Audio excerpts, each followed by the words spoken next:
Hey everybody, here we are, Module 13. This is going to be a fantastic film to watch. It's such a beautiful film. I've been looking forward to getting to this particular module. So here we are, this is our movie, Crouching Tiger, Hidden Dragon. Now, this is a wuxia film, okay? So this is a wuxia, Chinese wuxia film. The meaning of wuxia is martial heroes. That's the translation. Martial heroes. So like martial artists. Okay. So the cinema genre is kind of Chinese fiction. The heroes in these particular films are usually commoners with no power or status in their community. They're not aristocrats or anything like that. Just kind of the common person. So that's something that you'll see in this genre. And again, it's kind of a Chinese fiction. There's also novels and probably graphic novels and things like that are also wuxia. The stories of these martial artists are oftentimes they're swordsmen or swordswomen, right? So they often wield swords, not all the time. In this film, you will definitely see some sword play, so that'll be kind of cool. Again, it's a very beautiful film. The stories of the wuxia in the culture go back like 2,000 years. So this is something that's been around in the Chinese culture for a really long time. Obviously, it's just making it to cinema in pretty recent history compared to 2,000 years, right? Cinema's only been around about 100 years or so. And the stories are usually set in ancient pre-modern China, right? So you usually don't see like a modern version of this. Also, the martial artists, kind of the hero characters in this genre, they follow kind of a code, right? Where their obligation is to fight to correct wrongs that are, whether it's a personal wrong that somebody did to them or the community or whatever's going on, right? That's kind of what their personal code is when you're looking at a wuxia film, okay? So that's wuxia and what the genre is about. So a martial arts film, basically, is what we're looking at.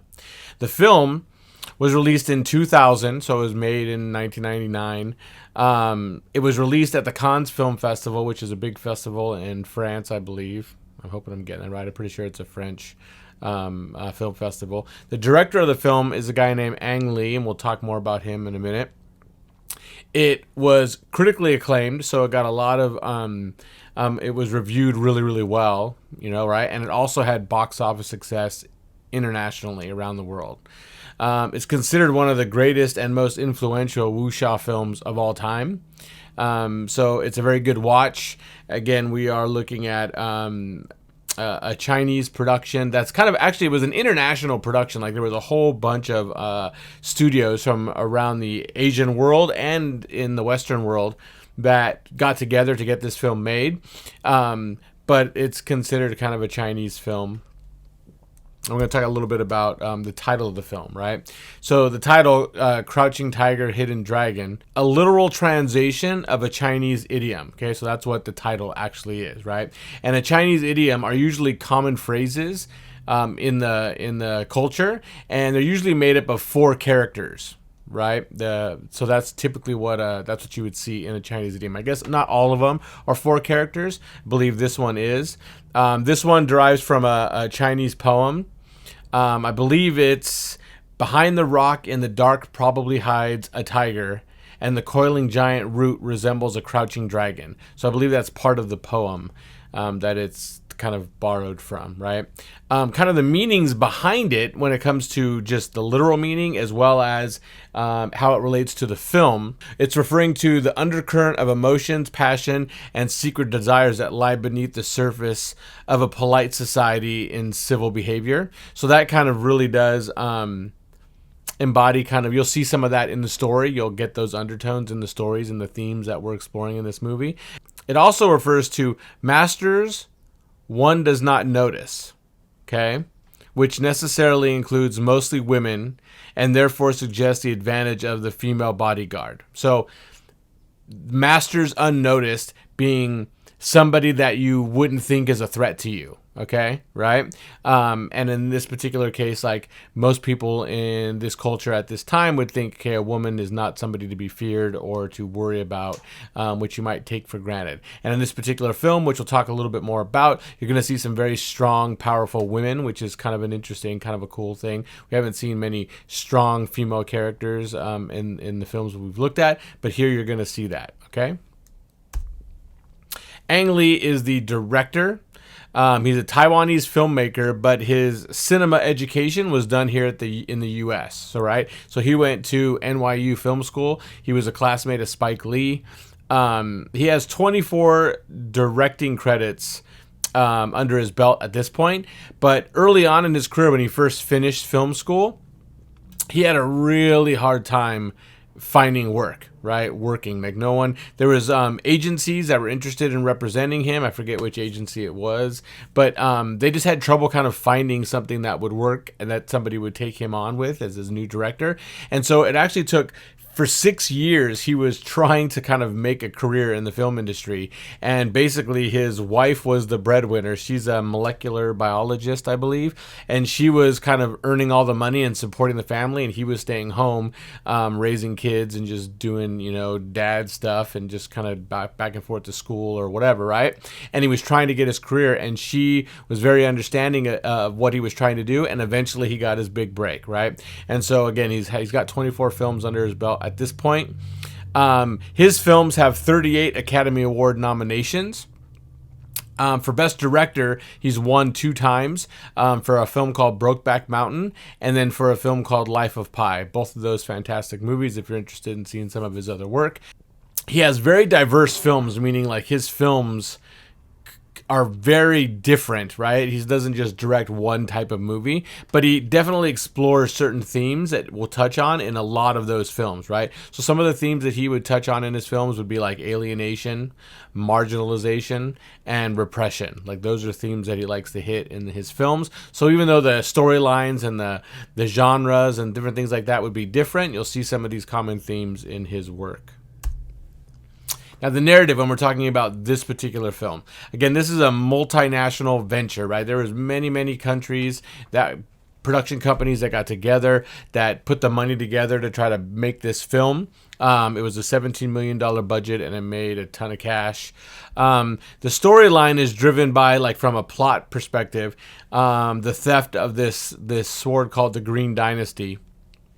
But it's also driven by these 3 strong female characters and their part in what's going on around this green destiny. So one of the cool things you'll see in this movie, which again we haven't seen yet in any of the films we've watched, is these strong female characters that are kind of driving the story. So that'll be kind of cool. Some of the themes that you'll see, the idea of poison is a theme that you see, and it's not just poison as in the poison you could physically take and it would poison you and kill you or make you sick, but also poison as cruelty and sinfulness, kind of these undertones. In the world of martial arts, the use of poison is considered an act of one who is too cowardly, and it's dishonorable and not honorable enough to fight. So that's kind of what the whole idea of using poison is all about. And I believe there's a character, I think it's Jade Fox, that uses poison, if I remember correctly, using poison as an option.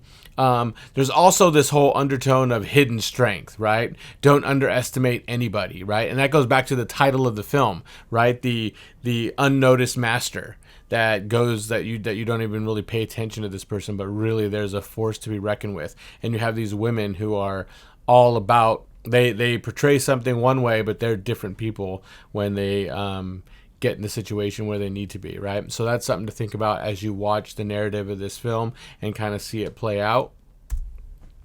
The cinematography, right? So the DP or the cinematographer is a guy named Peter Paw. Paw is very into kind of music and beats and the math of music, and he really was interested in wanting beautiful kind of choreography in this film. And that comes out the most in this picture when you're just looking at the beautiful kind of fight sequences, which is funny to say, beautiful fight sequences, but it's like watching a dance. It is really a beautiful film, right? A lot different than you would see in kind of an American action flick.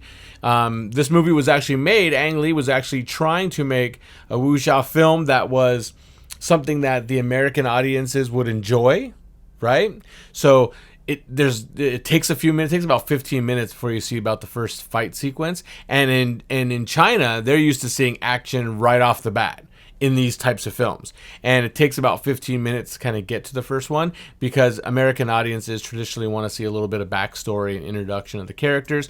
Although we do see plenty of action films today, again, this film's 22 years old, where they just get right into the action, right? I'm trying to think of, like, right off the top of the one that pops into my head that I saw recently was Skyfall, the James Bond film, and they just jump right into action. That one's a few years old too, but still, you could just see in that short amount of time how it's changed a lot and what people are willing to accept in action movies here in the States. So again, went and set out to get these beautiful in-sync visuals, and the fight sequences in this film are fantastic. They're really beautiful pieces of cinema. The camera work is beautiful and flowing and in sync, and then all the work that the actor's done, which is on wire rigging, which we'll talk about in a second, is pretty fantastic. He didn't want to use any kind of cinema trickery, like using smoke or any kind of special filtration or any kind of lab techniques to kind of enhance the look of this film, except for the one thing they did do is digitally they did kind of make the color green pop a little bit, right, to make that color stand out a little bit, which you'll see. There's a great fight sequence that takes place above these bamboo trees, which is amazing.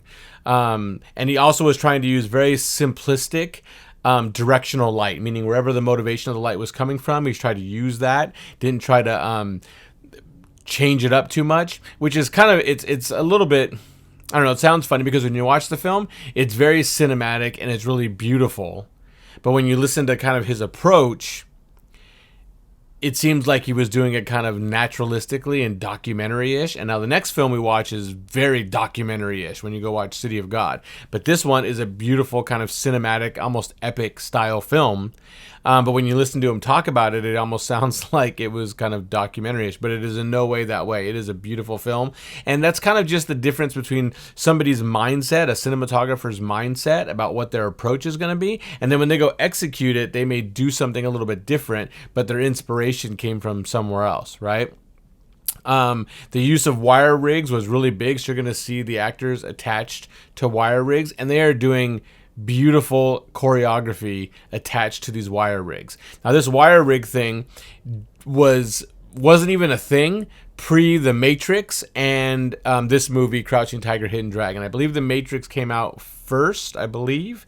And so it's attributed as kind of inventing this process. But this film was using it roughly about the same time. And the way that they do it in this film, again, it's almost like a dance. It's really well done stuff. It's so cool. And one of the things that was complicated about the process that they use is they tried to get the actual actors up there on the wire rigs as much as possible because they wanted to see, Ang Lee wanted to see the actors' faces.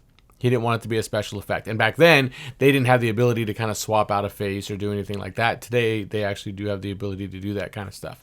So that's one of the reasons why. So that kind of complicated the cinematography and kind of slowed the production down because they were trying to use the actual actors. Now, some of the other influences that Paul was kind of looking into when he was thinking about what he wanted this movie to look like was the kind of the use of space in Chinese watercolors, right, in those paintings, vertical compositions and negative space used in those kinds of paintings. So those are some of the influences that he was looking at when he was trying to think about how he wanted this to look. And so that should be, again, something that you should be thinking about as you watch kind of how beautiful this movie really is. Acting and performance. Not going to talk a ton about the acting. The acting is really well done. The stunt work is really well done by these actors. It's an international cast of actors that has Chinese ethnicity. So the actors all are Chinese ethnicity, but they come from different parts of the world. So that was a challenge, right? Because a lot of the actors didn't speak the language with the right accent or didn't even know the language at the time, right? So Michelle Yeoh is a very popular actor. She's from Malaysia, I believe, and she didn't speak Mandarin at all. So she had to just learn how to say the stuff phonetically, and that was a challenge, right? Chow Yun-fat, who's a big actor, big action star as well, he spoke the language but didn't have the right accent. So he tells a story about, you know, on some of the first days of shooting, he was having to do up to 28 takes to do a shot because he just couldn't get the accent and the language right for Ang Lee. And so that is pretty slow. Like, that's a slow day of production, right? So those kind of facts regarding the acting would definitely be something that would slow it down. So the language, being on location, you're going to see the locations are beautiful, but anytime you go to places like that, it's usually a pretty rough shoot in the sense that it's very grueling because you're just out here in nature and you're in these spaces, and it's just a very hard thing to be on location when you're making a movie. And then the actors doing their own stunts for a lot of it. Those three factors made this film a really slow production. Took about 8 months to get it done, which is really, really long. Okay, so just think about when you're watching the acting, they're doing a fantastic job, but they are doing tons and tons and tons of takes, which is grueling on them, right? And for them to just keep coming back and giving quality performance and having the right motivation at the right time for the scene and all that good stuff is a very big challenge. So it's, again, really good work by them overall, the whole cast in this particular movie. The editing, pretty traditional cut, right? But one of the things that is kind of interesting, if you were to kind of pace it out when you're looking at action films in general, the cut's actually a little bit slower. And one of the reasons why the cut is slower is because you have these long, beautiful tracking shots of people on wire rigs. So they don't have to like cut as much, right, as you would see in certain action movies. So in the contextual page, you're going to see a video that talks about the editor from Crouching Tiger, Hidden Dragon, is kind of comparing his work to another movie, I think is Sense and Sensibility, which is a period piece. And you're going to see him kind of compare and talk a little bit about the editing of the two films and kind of how they differ, right? And some of it's a little bit unexpected. So go check that out in the contextual page. The editing for this movie was a 7-week schedule, which is pretty tight. That's a really short schedule for a feature film, especially the one the size of this when you go watch it. Again, it's just a big film. They don't even call it like an epic film, but it definitely has that feel, right? So 7-week schedule is pretty tight. And same thing was happening for the sound design, right? So the composer, Tan Dun, is considered one of the leading figures in contemporary classical music. Definitely gets influences from Western and Chinese kind of music, and he puts it into his soundtracks. And the soundtrack was performed by 3 different entities: the Shanghai Symphony Orchestra, the Shanghai National Orchestra, and then the Shanghai Percussion Ensemble. So you'll hear some pretty traditional sounding music, and it really helps move the picture forward. You also hear some solos, some celloist solos by Yo-Yo Ma. So Yo-Yo Ma is a famous celloist, I think that's how you say it, and he plays some solos for the soundtrack that are beautiful. And then you also have a female performer named Coco Lee. She was born in Hong Kong, but she's an American singer. I think she's had a couple songs that hit the charts big out here. She performs like the last track or in the title sequence, the credit sequence, and she performed at the Academy Awards that song as well. And one of the crazy things is that the soundtrack production schedule was only 2 weeks long. They had 2 weeks to finish the whole soundtrack, which is really, really fast. So the post-production of this film was done really, really quickly when you think about the fact, and part of that's because it took them 8 months to kind of get it shot. So they had to kind of speed up that post-production process, which is really unusual. So especially for a film like this. This is a beautiful film, so please kind of sit back and relax. It's a really cool watch. Again, the cinematography is amazing in this film. Only have 2 cinematic terms. Again, trying to keep it quick and short. Wuxia and wire rigs. Wuxia, I'm hoping that's the correct pronunciation. So wuxia is a type of film. It's a martial art type of film. And then wire rigs are the rigs that they use to get those actors to make it look like they're floating and flying around. When you watch in the contemporary page, you're going to see a video there that shows you kind of how this wire rigging thing works. It's also going to show you how they do other popular kind of stunts and how it gets done. And one of the points for me one of the reasons why I put that video there is for you to see how complex it is when you're doing stuff like this, when you're watching your Marvel movies or whatever it happens to be. it is very complex stuff when they're doing these kinds of stunts. It's dangerous, number one. Number two, it's complex with the choreography of it all, with the camera work, with the lighting of it, with the rigs. And then there's all this stuff attached, and there's people, there's all this stuff, and they have to take all that out in post-production. So they have to digitally remove all the wires and all the rigging and all this vests, if there's a vest on the person. It's, again, very complex work. So I wanted to kind of give you some insight as to what it is to make a film, so that when you do go watch a film like this, you kind of have an appreciation for the artistry that goes into it and the technical aspects that go into making a movie. So hopefully you enjoy this. It's a great watch. Have fun with it. We'll talk soon.